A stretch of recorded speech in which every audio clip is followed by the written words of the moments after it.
As modern Christians, we're not necessarily used to announcing the kingdom, the reign of God. It just doesn't come naturally to us. We're not very practiced at it. In fact, there are many days when we may not even notice it in order to announce it.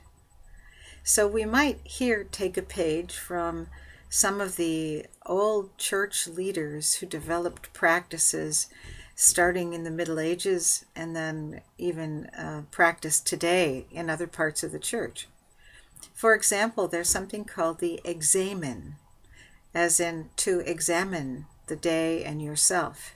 St. Ignatius used this practice and said it was the most important one. Here's how you do it.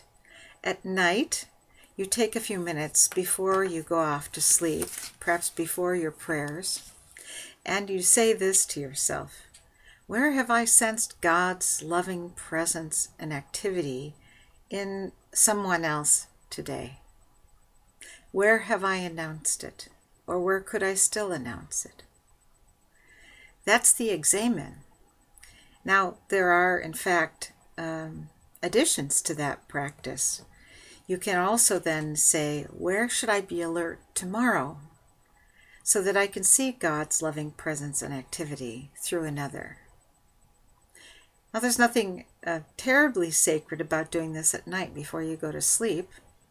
You can do it in the morning when you wake up.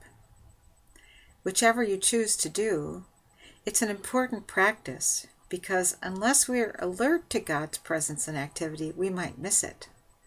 So, Examen at night or in the morning can help you concentrate on, be alert to God's presence and activity as you go through your day. And reflecting back, more than likely you'll begin to notice it. I suppose that's why it was the most important practice to St. Ignatius.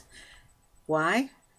Well, perhaps you'd announce God's presence and activity to others, but even if you only did it at night alone, you'd be announcing it to yourself, and that's something.